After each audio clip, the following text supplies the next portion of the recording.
Então, gente, vamos para mais uma videoaula de Farmacologia Veterinária 2. Hoje o tema da aula é antiparasitários. Então, os parasitas, eles constituem um problema socioeconômico de alta prevalência, tanto em animais domésticos como silvestres. E eles também são classificados como zoonose, algumas espécies desses, principalmente das helmintoses, tá? O controle dos helmintoses vem desde sempre, né? E relatam em 1550 a.C., no Egito, que eles faziam esse controle, os egípcios, com infusão da casca da romeira, tá? Mas o boom mesmo dos antihelmínticos foi na década de 60, onde se criaram fármacos, né, com maior espectro de ação, maior eficácia, menor toxicidade, que foi quando surgiram o benzimidazole, tiabendazole, os imidazotiazóis, pirimidinas, salicilanidas, lactonas macrocíclicas. As lactonas, e mais tardiamente, na década de 80. E na década de 80 também, aí foi a descoberta dos medicamentos endetoxidas, certo? Além das lactonas macrocíclicas, que vocês vão ver que são as avermectinas e as milbemicinas. Aí, assim, depois teve um descobrimento do dipsipeptido, tá? Lá em 92, e depois, em 2008, que descobriu os derivados de nitrila, tá? A ação, né, as considerações sobre os antihelmínticos, que é a primeira classe que nós vamos estar falando, tá? Primeiro, é sua ação sobre o hospedeiro. Então, ele tem vários prejuízos ao animal, como perda do peso, perda de peso, vai ter crescimento tardio também, vai causar essa predisposição a outras doenças por ele estar anêmico, aí vai acabando tendo essa predisposição a outras doenças. Então, geralmente leva a óbito por esse enfraquecimento, né, do sistema, principalmente imunológico. Por isso que é uma perda muito grande socioeconômica, principalmente nos animais de produção, que esse crescimento tardio e essa perda de peso aí faz com que o animal demore mais tempo, né, ou nem ganhe peso, que é o necessário, né, para o abate do animal. Tá? Então, assim, tem vários que levam a diminuição da resposta imune, tá? E aí uma infecção secundária, e pode chegar até a óbito o animal. Considerações sobre os antihelmínticos. Então, assim, primeiro a gente tem que elaborar um esquema curativo, tático, estratégico e seletivo, tá? Próprio para determinada espécie de helmíntico.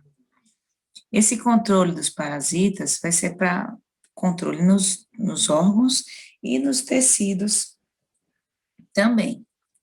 Então, a gente pode encontrar no mercado a classificação dos antihelmínticos, tanto para endoparasitos nematódios, cestódios, trematódios, tá? Que esses aí vão estar alojados nos órgãos e tecidos, principalmente no trato gastrodigestivo, tá? E aí vão ter atividade tanto endoparasita como ectoparasita e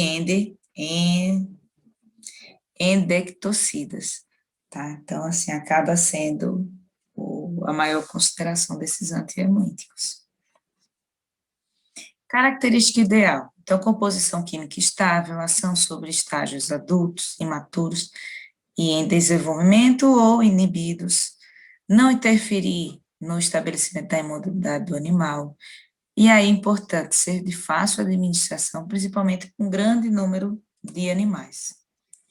Ter uma boa palatabilidade pelo hospedeiro, uma margem de segurança, tá? Que não vá uma dose menor ou maior principalmente, né, causar uma toxicidade no paciente, então é bom ter essa margem de segurança.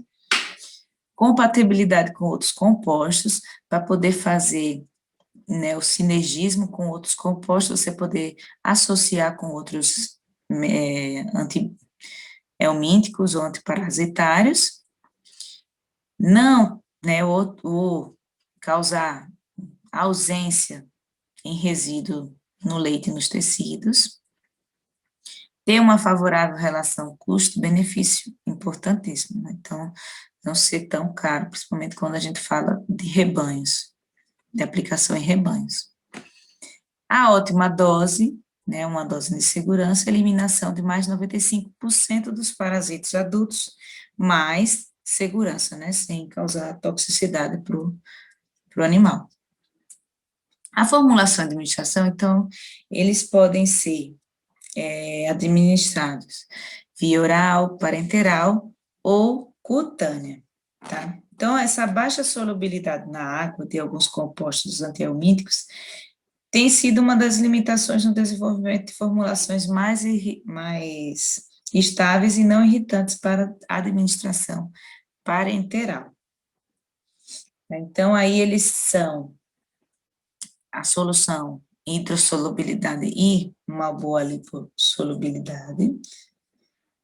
Nas aplicações, nas administrações orais, eles podem ser suspensões ou soluções, que podem ser aplicadas com pistola dosificadora, pode ser em pasta, apresentada em seringas dosificadoras também, pré-calibradas, de fácil administração, tá? Comprimidos de aplicação prática, comprimidos mais usados em pequenos animais, grânulos ou cubos para incorporação a rações e sais minerais, também de fácil aplicação, e bolos. Bolos é uma estrutura semelhante a uma cápsula de material plástico ou metálico, que quando administrado permanece no rumen dos animais, liberando esse princípio ativo de modo intermitente e contínuo, por um período de 2 a 4 meses, tá? Então, também tem essa forma de administração. As injetáveis, então, nós teremos a intramuscular e a subcutânea, que vão dispersar facilmente a partir do local da aplicação, e é um método eficiente, principalmente para rebanhos numerosos. E nós temos a cutânea, que é o Puron, tá? Que o medicamento vai ser aplicado no dorso do animal. Como a pele, ela é rica em folículos pilosos, vai facilitar a maior absorção do medicamento. Só que para uma boa aplicação, uma boa e rápida penetração através da pele, o medicamento tem que ser bem lipossolúvel e hidrossolúvel. Por quê? A solubilidade das gorduras favorece a penetração nos folículos e no extrato córneo. E a solubilidade dos fluidos orgânicos propiciam maior absorção a partir do local de aplicação. Tá? E aí o que acontece? Que a desvantagem dessa aplicação é que os elementos climáticos, como a temperatura, precipitação do ambiente, favorece, né, influencia na eficácia dos produtos. Então, por exemplo, épocas frias e chuvosas, ocorre menor absorção cutânea do antihelmíntico. E o problema nos ovinos é que a absorção do medicamento ela vai ser dificultada pela presença da lanolina e também da lanolina na lã. E aí acaba dificultando essa penetração do medicamento. Absorção e distribuição. Então, os parasitos entram em contato com o antiemítico pela fração não absorvida da dose, que vai permanecer no trato gastrointestinal. E pela fração absorvida, que através da corrente sanguínea alcança o intestino e outros órgãos, certo? Eles são absorvidos no estômago e intestino, no caso das preparações orais, pelo tecido subcutâneo muscular nas preparações injetáveis, pela pele nos purons, né, que vai penetrando na circulação sistêmica, sendo transportado para diversos tecidos e órgãos, particularmente o fígado, onde são biotransformados e depois excretados nas fezes e urina. A velocidade que esse medicamento é biotransformado e excretado dos tecidos e dos fluidos orgânicos determina o tempo de sua permanência no organismo. A biotransformação e excreção dos antiemíticos vai variar conforme a espécie de animal que você está sendo administrado, o produto, pela dose que você está usando, pela via de administração e a propriedade físico-química, tá, do medicamento. Tá bom? Então, assim, a importância, é bem importante a biotransformação do antiemítico para sua eficácia, porque ele vai resultar de uma produção de metabólitos farmacologicamente ativos, tá, que podem ocorrer no rumen, tá? E aí vai ficar aquele metabólito ativo ali e vai fazer também a ação e eliminando mais ainda os eumíticos. Os fatores que estão relacionados com a eficácia, tá, do meu antieumítico. Fatores relacionados ao parasita. Então, assim, já sabe que é espécie e estágio do parasita vai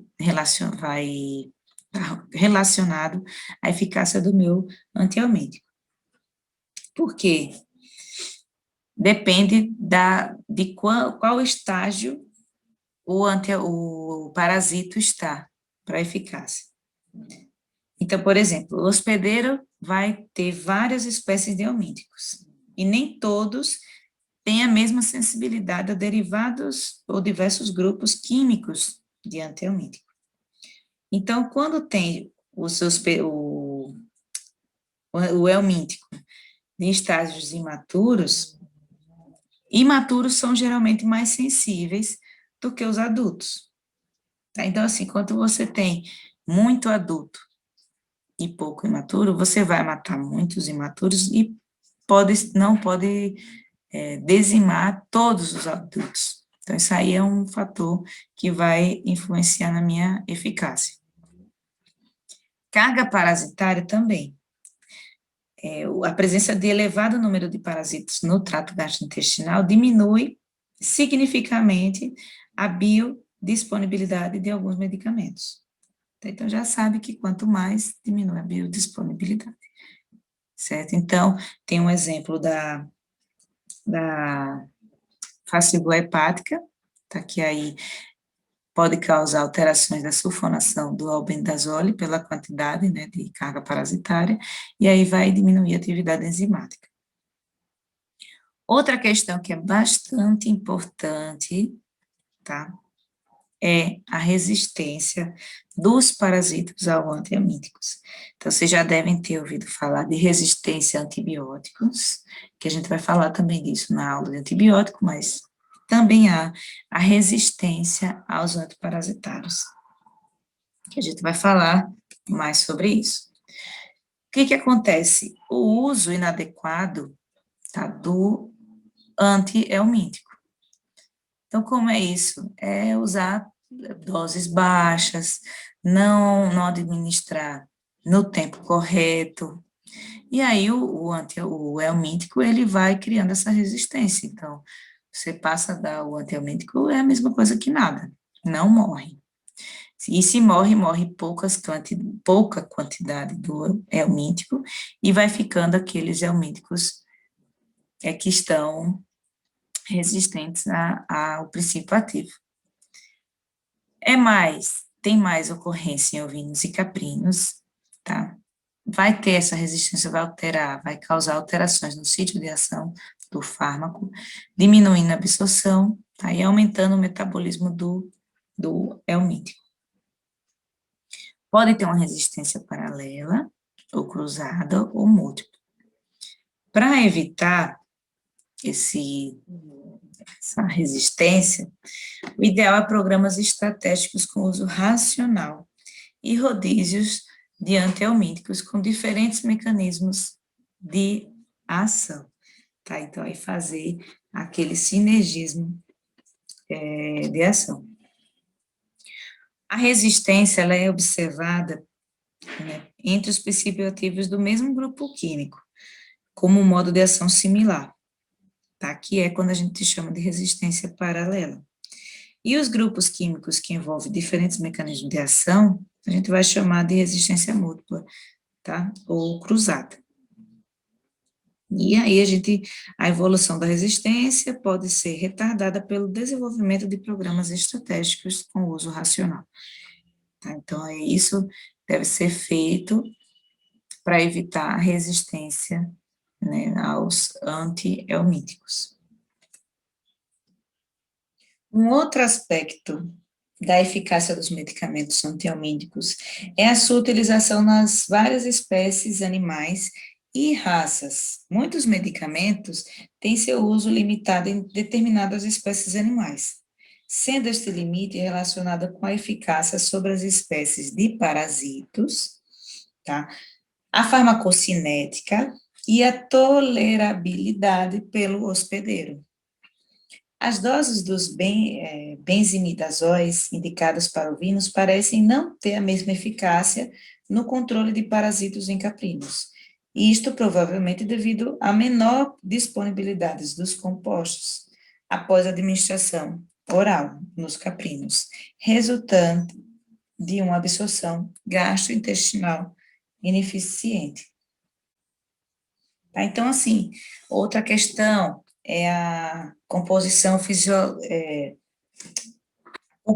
a fisiologia da pele em determinados espécie animal, vai variar, e aí vai também causar essa diferença da eficácia. Condições fisiológicas, obviamente, né, a condição corporal, ela varia de acordo com a condição corporal do animal, do indivíduo. Então, se o animal está em condições precárias, a distribuição tissular e a meia-vida de eliminação será reduzida. Tá? Então, eles falam esse exemplo da moxidectina em Alberdin Angus versus os holandeses, que a diferença, né, do score corporal, da condição corporal de um Angus para um holandês, e acaba diminuindo também essa distribuição. Outras doenças concomitantes, principalmente a hepáticas, também vai causar diminuição. Os parasitas no trato gastrointestinal ou trato digestivo, né, causa alteração do pH e do fluido digestivo, tá? E aí vai ter causar essa permeabilidade da mucosa e a motilidade intestinal vai alterar também. O tipo e a qualidade da alimentação do animal, então, assim, a dieta do animal vai alterar pela mudança do trânsito do trato digestivo e do pH. Aí pode causar alterações da biodisponibilidade do medicamento. O rumen é um reservatório dos benzimidazóis. A redução da taxa de absorção vai causar a manutenção das concentrações plasmáticas por um tempo prolongado. E tem a questão do reflexo da goteira esofágica, que é assim, é um outro aspecto da administração oral de antiemíticos. Tá? Como é que funciona? É sobre a distribuição do medicamento. Esse efeito ele tem sido observado com o uso dos benzimidazóis, tá? E da ivermectina. Com o fechamento da goteira esofágica, com o fechamento da goteira esofágica, o quê, gente? Reticular, a dose administrada deixa de passar pelo rumen e segue diretamente para o abomaso, resultando no rápido aumento da concentração plasmática e redução do tempo de permanência do medicamento nos compartimentos gástricos. Tá? E aí faz com que tenha essa diminuição da eficácia. Tá? Então, é assim que funciona. O modo de ação dos antiemíticos.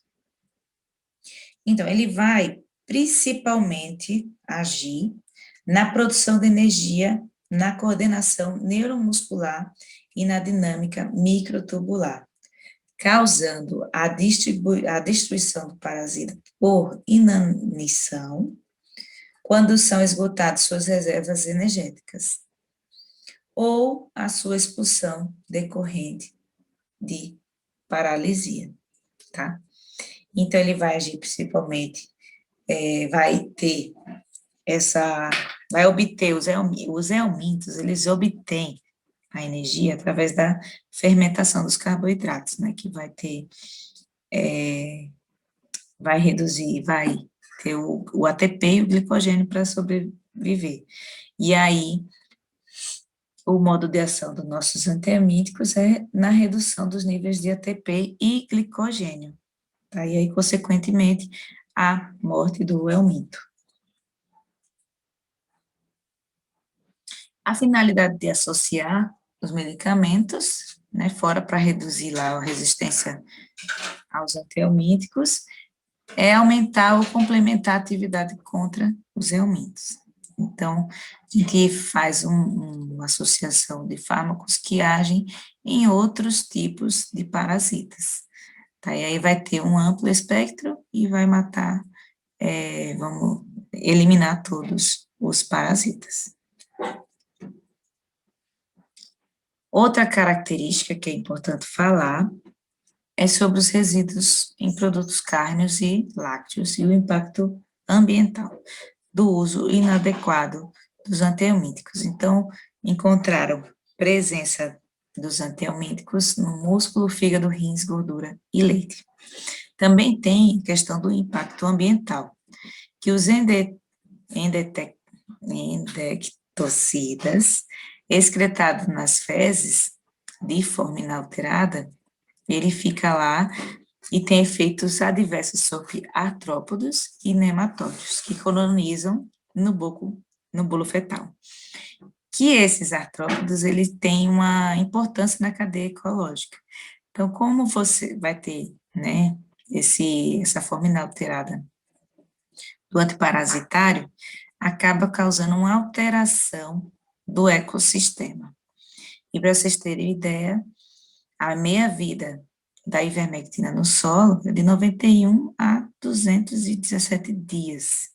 Então, ele fica a forma inalterada lá por tanto tempo no inverno e de 7 a 14 no verão. Então, imagine isso num rebanho, né, um rebanho bovino aí de milhares. A perspectiva dos antiparasitários. Então, é busca de alternativas diferentes, então, de terapias alternativas, então, como a fitoterapia, a homeopatia. E aí também tem as estratégias diferenciadas, como nessa foto aí do ovino, é a técnica de Famacha. Tá aqui, que ela tem o objetivo de identificar clinicamente animais resistentes, resilientes e sensíveis às infecções parasitárias, otimizando o uso do antihelmíntico, retardando o aparecimento da resistência. É mais comum usar, né, é utilizado mais, na verdade, em ovinos, tá? Essa técnica, que vai pela coloração da mucosa ocular. Então, eles vão verificando pela coloração da mucosa ocular. E aí tem essa referência, nessa tabelinha ali de referência da coloração. Então, vamos agora falar dos agentes anticestódios e antitrematódios. Então, os anticestódios e antitrematóides são medicamentos usados no controle de várias espécies dos platihelmintes nos animais domésticos. Tá? Nós temos de exemplo dos antitrematórios, né, a Faciola SP, né, e os anticestórios, tá? Que é mais comum em pequenos animais e pouca importância em grandes animais. Tá? Então, assim, o tratamento durante anos teve resultados insatisfatórios, certo? E atualmente, o controle dessas infecções tornou-se mais eficaz com o aparecimento, né, de medicamentos com maior atividade para os platihelmintes. Nós teremos os substitutos fenólicos, que são agentes anticestódios e antitrematódios, e também antihelmínticos, mas de baixa classificação antihelmíntica. Teremos os salicylanilidas, pirazinoisoquinolonas e benzimidazóis. Gente, faltou aí o Z. Então, o espectro antihelmíntico dos substitutos fenólicos. Cestódios, tá? Então, tênias, adiliptidae, anoplocephalidae, tá? Então, e em aves também. Então, eles vão agir vão, né, ser antiparasitário para cães, ruminantes, equinos, aves, e para trematódios, a facilidade nos ruminantes. O modo de ação, tá, como vai ser? Ele vai interferir no metabolismo respiratório dos helmintos, bloqueando a produção de energia por inibição da da inibição da fosforilação oxidativa mitocondrial. Tá, e aí vai ter o esgotamento das reservas energéticas do parasita, causando morte por inanição. Tá? Ocorre o desprendimento das cólex da mucosa intestinal e das proglótides proximais do cestódio. Farmacocinética, então, alta afinidade por proteínas plasmáticas, fácil distribuição, eliminação lenta, então ele tem um período de carência mais longo. Biotransformação no trato gastrointestinal e fígado, excreção principalmente biliar. Efeitos tóxicos, a margem de segurança dele é pequena, por isso ele é pouco utilizado. A dose recomendada pode causar perda do apetite e diarreia nos animais, e doses elevadas podem levar a cegueira, hiperventilação, hipertemia, convulsões, taquicardia. Então, para usar tem que observar bastante a posologia, formulação e administração. E a maioria é via oral. Então, é uma suspensão que é administrada por via oral. E aí, evitar em animais em jejum, administração em animais em jejum, porque vai ter um maior aumento do trânsito intestinal e aí pode ocasionar realmente a diarreia. Falando agora das salicylanilidas. O espectro de ação reduzido é recomendado para ruminantes com nematóides resistentes aos benzimidazóis, e aí nós temos esses nomes genéricos. O espectro de ação, o espectro antihelmíntico, então, vai ser para trematóides e cestódios, e alguns nematóides nematófagos. O closantel tem um amplo espectro, e aí é utilizado principalmente quando o nematóide já está resistente às benzimidazões. Também é usado para facíola hepática e para a hemontos contortos, tá? Modo de ação, então, modo de ação das salicylamílidas, ela vai se ligar fortemente às proteínas plasmáticas, e sua atividade antihelmíntica depende do tempo de permanência no plasma. A concentração plasmática é observada de 12 a 24 horas, não bastante tempo. Então, ela é o modo de ação bem parecido com os substitutos fenólicos, tá? Que vai desacoplar a fosforilação oxidativa mitocondrial, interferindo na biotransformação energética do parasita. E aí leva à morte por inanação. Então, a farmacocinética, as proteínas plasmáticas, alta afinidade, o tempo de permanência, como eu falei, de 12 a 24 horas, biotransformação no trato digestivo e fígado, excreção biliar, e aí o closantel tem alta afinidade de proteína plasmática e baixa distribuição tissular. Então, isso aí é bom porque diminui o risco de resíduos em músculo, fígado, tá? E a meia-vida plasmática, então, 4 dias no caprino e 14 no ovino. Efeitos tóxicos desses fármacos, tá?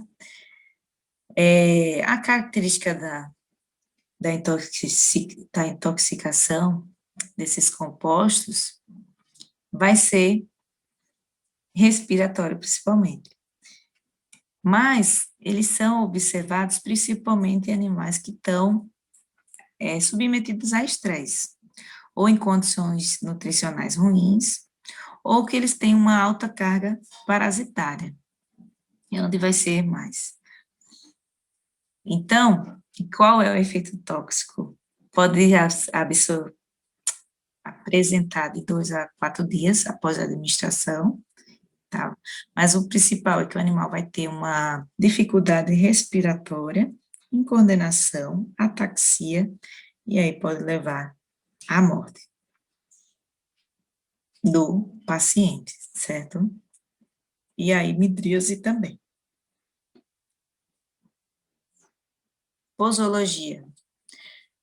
E ele pode ser em forma de suspensão, comprimido ou grânulos, via oral. E aí tem a solução, que pode ser pela via parenteral. Tá? Então, aí, os tipos e sua formulação. Os antiparasitários. Agora vamos falar dos pirazinoisoquinolonas. Então, são medicamentos de eleição para tratamento de infecções por cestódios, doses altas, eficazes no controle imaturo, tá, dos estágios imaturos do hospedeiro intermediário, e aí nós temos o praziquantel, que é um dos mais utilizados em pequenos animais. Então, vai ter ação na tênia, dipilídeo, em cães e gatos, também em ruminantes e equinos e também nas aves. Tratamento da esquistossomose e da neurocistocercose no homem. E o epiciprantel, cestoide em cães, gatos, ovinos e equinos. Então, o modo de ação desses fármacos, eles vão ter efeito no potencial, sobre potencial das células musculares, que vai promover a inibição da bomba de sódio e potássio, aumentando a permeabilidade da membrana a certos cátions, como o cálcio, que vai resultar numa contração muscular paralítica, que vai ter essa paralisia espática no helminto, levando a óbito o helminto, tá? O parasito antel, ele é 80% absorvido na porção inicial do intestino delgado, em 24 horas após a administração via oral, tá? A biotransformação vai ocorrer no fígado, em associação com o citocromo P450, que vai aumentar a biodisponibilidade, tá? Ele tem excreção renal e biliar, e o epiciprantel, ele é pouco absorvido no trato gastrointestinal, tá?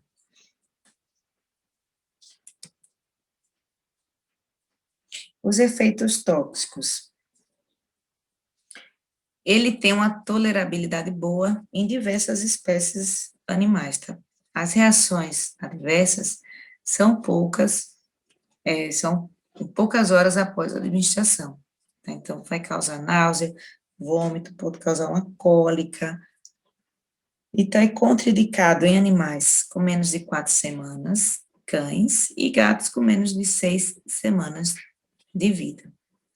Sem evidências de fetotoxicidades, teratogenicidade ou mutagenicidade. Então, ele pode ser administrado em fêmeas gestantes. A posologia, então, é comprimido, tablets, ou via tablets, né, ou via comprimido, tablets, via oral.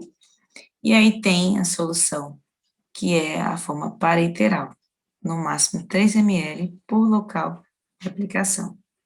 Nós temos também em forma de pastas, mas ele é junto com a ivermectina, que é mais administrado para equinos. Os benzimidazóis, principalmente, eles são fármacos principalmente antinematódios. Com doses elevadas, eles podem atuar sobre trematódios e cestódios, tá? Então, nós vamos ter o mebendazol e o albendazol, tá? E aí, o tiabendazol, titrabendazol.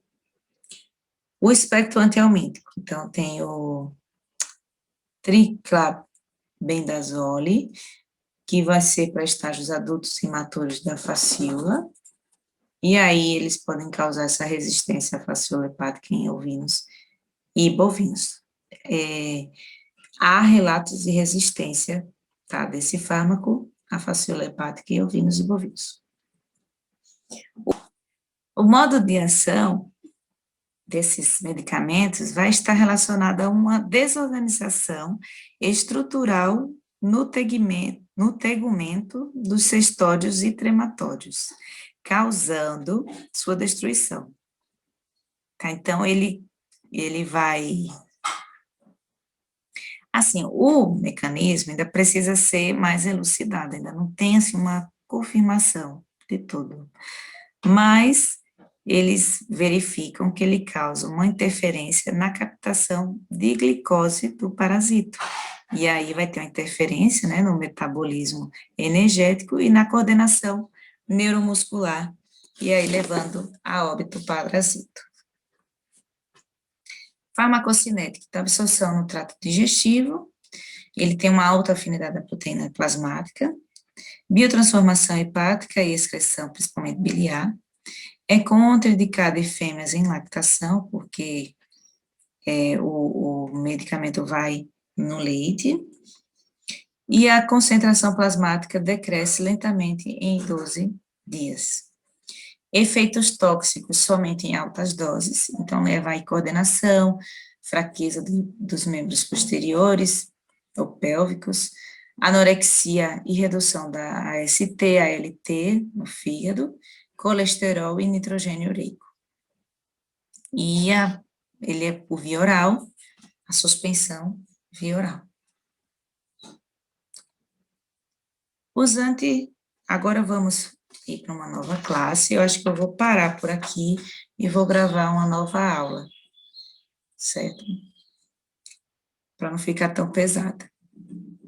Então, e aí a gente volta falando só dos antinematóides.